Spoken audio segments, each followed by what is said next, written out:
Amen. Ngayong gabi sa tanan. Hallelujah. Thank you, Lord.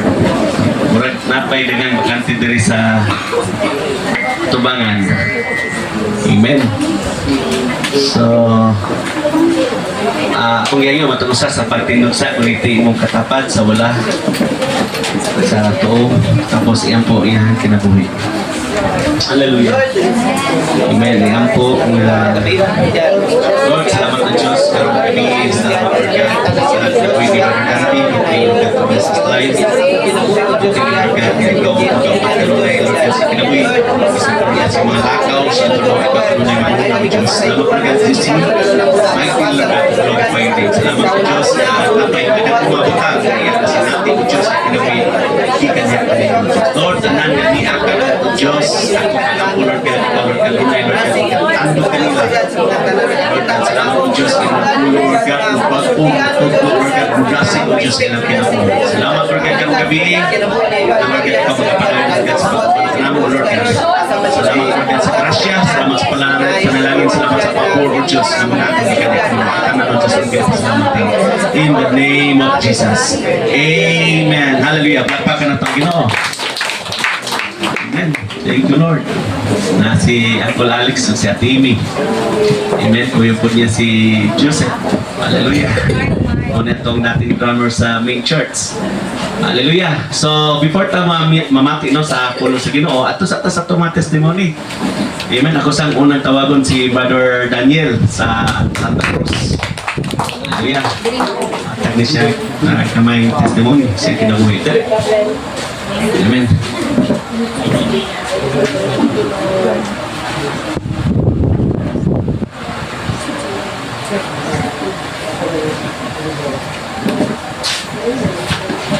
Kaya may gabi sa akong kaigsunan di akang Kristo. Tak na sa kagabiyon, dako kayo magpasalamat ni nga oportunidad. Wala akong magdahom nga makasabay ko sa inyo karon kay ipani ko ni Pastor magkaayo lang sa sprayer ako sa tubig. Pero ako kayo magpapasalamat kay ma-voice out na ako ang kadaugan nga akong so pag-ingon ni Pastor kanina nga appeal ka sa usik nako nga nung digli talagang sa una na nga kaigiyonan magunsa man ta sa balay nga magpuyo naman ta ini kay papamuhat yun so mato nga saan si Broken Dog nando niya sige nga nung digli so mato nga salamat ko ni atak na sa gabiyon diretso ko sa kadaugan pati sa akong anak katong niyaging Domingo grabe ang kabalakan ako niya kay wala na nibalik na po lunang pagpagkasala ni mabuntagan na mag-email so digli na bampo di na mabasa wala na gana ang dahaw ni musimba wala na di na mutingog so nago problema na ni gigamit nga pagsulay sa kuwang kinabuhi akong anak so importante lagi nga masabtan na ito ang mabot sa itong kinabuhi kay kung dili tagapantay muna'y panahon nga kapildihan na ito so muna'y advantage sa ito ang maninungod diya kang Kristo nga makabalo ra kita kay ang balang espiritu magapanudo kung kahit sa ito ang kinabuhi so ganina bangon ko tanaw ko sa una akong gi-observeran wala na siya gana nga mo kudi ko siya ng cellphone so ni dili gid ko maibutang kung saan ako ni abot sa kung una-una ang gitulo ni Pastor kay ni Pastor nga siya amboy Elias so buto nga nako nga di ako ni buhaton kung mo ni makayo alang kaniya so buhaton ako kay kung atong tanawon kita nga mga anak sa Ginoo musunod na kita kung sayang pagbuot sa atong kinabuhi dili ta pwede magbuot kung unsay pagbuot kay sayang kapildihan sa Kristohanon magbuot-buot sa iyang kagulingon mudulag magkalisod panahon sa kayahay magbuot-buot magdisyon so muna yung makaingon tayo nga usahay kung napang Ginoo sa atong atubangan sige buot-buot pa more mo na ikapidiya na ito sa So, kanina, yampuan ako, magampo na ako, gisaysayan, giwalihan, pati siya mga kasipanan. Siyempre, makita mo na ito, kaya mahan mo ta, inikanan mo ta. So, ang dayak lagi makita na ito, sa'yo nasa yung kasing watam sa'yo. So, mo ito, giwalihan. So, glory to God kay ni Kumit. Dampo, nako ay salamat. Kadaugan, akong kadaugan ni Lampos ko sa pagsulay. So, bisan pa man sa mga pinansyal, karon nga mga tulong na siguro kasi mana wala ko'y tarong trabaho kay kinilaging magbot-bot. Ibalik ko sa planta sa Guan, sa Lubi, niabot rin yung punto nga nako. Mo na resulta sa pagbot-bot nako. Okay, niabot din sa Guan nga. Nagsakit ko nako. Mo na gini punto nga mo. Undang nako. Bot-bot pambor. So kanto nakita na ako. Sige lang, doon na rin pamuhat ra ang Ginoo, doon na rin giandam ang Ginoo. Okay, mura man ay kita nga mga Kristohanon, basta musunod lang tanar, kuan plano ang Ginoo sa atong kinabuhi. So kanto, dako na akong ipasalamatan kay isang tuod nga na ang sitwasyon, pero wala mo ma-sure, mabusog mo po kami. Nang inobra pa sa panalangin sa Ginoo. And ako na akong pasalamatan sa si Pastor, ang ibang mga tao, gigamit po sa Ginoo. Dito ko nakaingon ko sa kinabuhi nga walay tao nga nakita na ako, grabe ang kasing-kasing. Si Pastora, glory to God kay gigamit sila sa Ginoo. Tungod dining mohong bulaton. So dili kung makita na to, dili kita ingani moabot sa ingani ka punto nga moabot ang ingani kadaghan sa kabago pa na to, ingani na kadaghan ang atuang gidaganon. So tungod sa pagkuban sa balang espiritu. So niabot ang ingani ka punto. So kato lang tagan pang mga pagpasalamat, pero ibalik na ko ang tungod himay kato. Amen. Salamat, Brother Daniel. Ang Ginoo ka panalangin. Hallelujah. Amen. So, napo'y tawagon. Nalipay ko sa kinabuhi. Ako ni akon. Nalipay kayo siya kay iyang anak. Nagyod nagpadayon sa pagpangalagad sa Ginoo. Bisan pa nga layo sila. Pero grabe ang confident kay iyang anak. Madlokon yun sa Ginoo. Na si Joseph, mao ni siya ang ato ang dating drummer sa Maine. Karoon na siya sa Manila ng trabaho. Pag unang po ni siya gikuan, kasal no dito sa Manila. Hallelujah. Ako sa tawagon una iyang papa. Amen siya. Uncle Alex, no? Hallelujah. Nalipayon kayo ni. Grabe kataugan.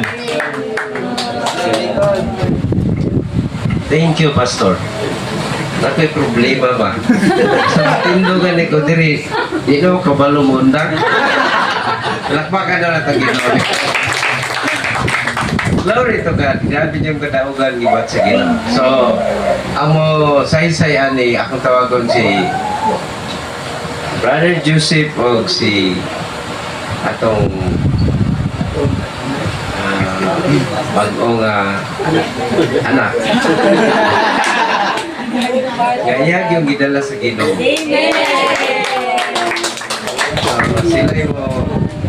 Sila mo explain kung kabalo ko sa gyud kamay ang Ginoo sa ang iyang kamayo o kaluoy nga way tutuban. Sila na magkuhan. Mayong gabi sa tanan, no? Ako papasalamat kay Pastor Patrick at Pastor Hazel sa gihatag nga time o attention nga sa kanilang gabi. Una is para lisod kayo kanang una na magpasalamat sa Ginoo dalion para pasalamat is lisod kayo kining hakot o kining family members gikan sa kay mostly na family members lamang Bidsaya, Davao, Eagles. So ang plane ticket ng mga kalaston ato pala medyo nadaka na kayo. And then all of a sudden ma-invite nga magpaapas ba? Yeah, 1 week before, di ba? Mahal naman ang ticket 1 week before.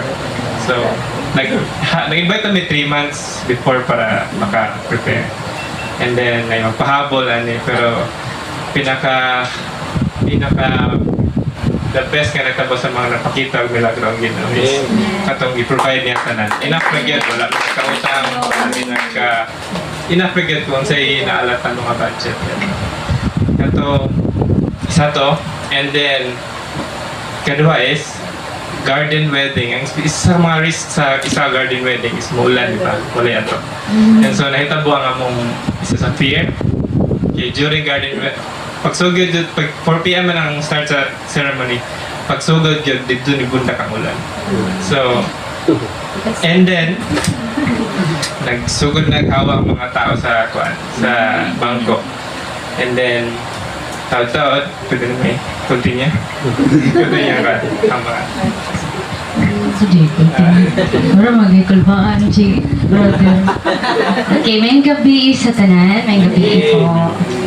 Nagpasalamat ko sa Ginoo nga nahatagan kong chance nga moatubang kami yung tanan, ang mga friends o pamilya ni Diyos. And nag-stop. So ako, pinakalas mo yun ng bride no, ang paso. So na ako sa likod, gitaguan pagamay. Nakita ko ang patak dyan. Nagko kayo nga paghulog sa uwan. Yun, grabe yun. Tapos, giduol na ko sa organizer, yun mismo. Ipangutanan ako siya. Giduol ko niya kay kabalo siya nga na wala ka na ang tanan. Ipangutanan ako siya, ma'am, musa may inyong plan B kung mag-uwan?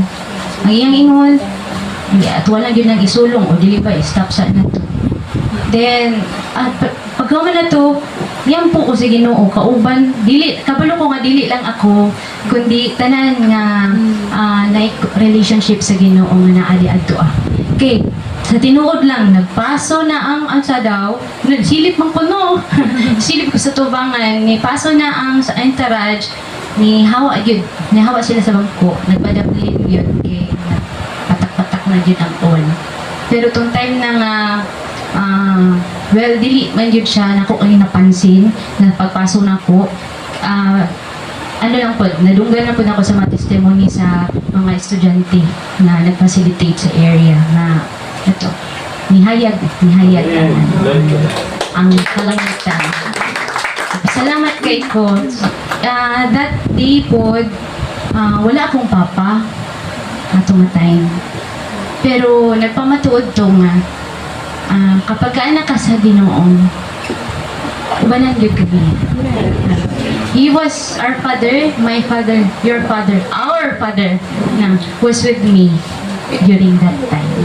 Iya yun kong i-comfort ba. And sa testimony po, sa galing sa ako, on my side, na tinuod lang dilig ko, nagdako nga kanang nagod sa Christian nga family. Ikon yun ko kanang religious yun ko, Katoliko yun kayo ko. Tapos napod ko yung prejudice sa mga born again dati. Kaya mayroon mo na sila nga, luwas na sila. Wala po kasabot ang mga time. And, ang perfect time nga gihatag sa Ginoo sa ako, na-win ko niya. Share niya si Lord sa ako. Please, kayo. Na classmates me sa PNTC kung asa mi nag-study o Nihongo. And ulawon man ni siya dati. Dili mo mapansin na lagyo pod may bangko. Pero timing review pod nga halos pares-parehas mi og score kung mag-quiz na. Yung lingi na siya sa likod. Na. Pero dili siya katignasan kayo po. Pero ang akong na-feel yun dato nga time, kay nga naman kani si Joseph, kanang na siya interest sa usa ka person, pero dili na ko ma-feel tong interest good nga kanang lalaki babae nga interest. Nang interest mo, dili na ko ma-point out kung unsa dito na remember ni mo. Kaya nakaanag yung ko sa iya ato nga time, estudyante pa mi nga, na something sa imuha, dili na ko ma-point out kung unsa. Kay manong interest, ma-feel na ko ang imong interest sa usa ka tawo pero dili tong uyab-uyab nga interest. Kay naday siya tinguha gyud nga ipailan din mo sa ko. Salamat kayo sa Diyos. Pero, best friends yun ni. So good yun ni nga amigo. Ana. And dili po siya warag fairy tale no nga yung perfect ang dagan sa tanan. Nagduha-duha jud po ko. Sige po pangutana sa Ginoo. Ana. And kaduha po siya nag-propose. Kapag kaduha po niya, kapila po niya gi-prove sa ko ang iyang gugma kay kanang iya gikan sa Ginoo. So, salamat kayo. Wala ko babalo, no? Kung unsa nga audience, unsa nga crowd, unsa nga congregation ang among maabtan karong gabi una.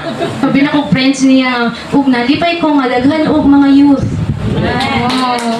Salamat kayo. Dagko kayo smile sa mga girls nga. Oh. So, ano jud kanang nindot gyud nga nagpasalamat ko sa Ginoo pamatuod na nindot jud kung ang imong leader ato ang leader mga girls kay Kristohanon kay birahon jud taniya kung asa jud ang tama ug napoy Kristohanon nga papa na nakoy kaduhang papa nga mubira jud nga mo remind jud nga unahon ang Dios. Salamat sa Ginoo. O isa as closing sa among Tagalog worship ang Ginoo. Kung kabalo mo sa lyrics, pwede mo sabay worship. Gitar ka. Gitar doon. I'm sure familiar maring a song, no? Pero sabay na. Gihipos na. Keyboard ko walang keyboard. Asang strap na? May strap na. Trump.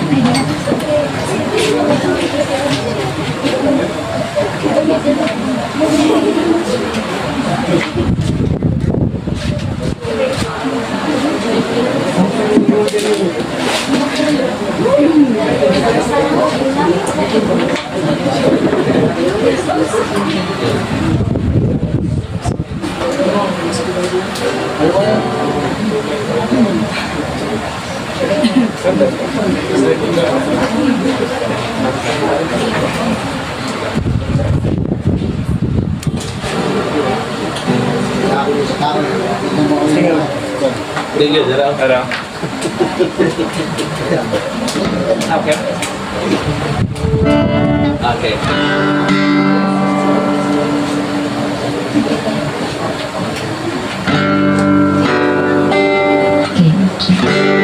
Na si Joseph po ang unang nagpaila-ila sa ako. So first nga worship song akong nadunggan. Pero dili ni siya mao ang kantahon. Kaya wala naman ang practicean. Okay. So dili mi mag-perform, magdayeg kita. Sabay meaning and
like no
With every breath that I am able, for I will sing of the goodness of God. So my life, Cause all my life you have been faithful. Cause all my life you have been so good. With every breath that I am able, I will sing of the goodness of God. for the next time for all my life. Cause all my life you have been faithful.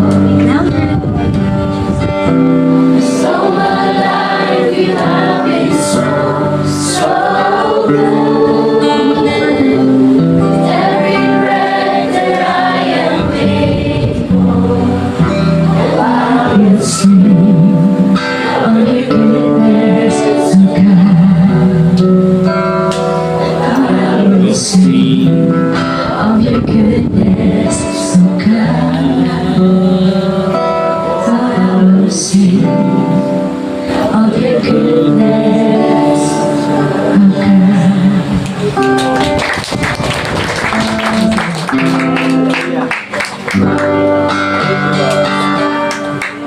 Glory to God.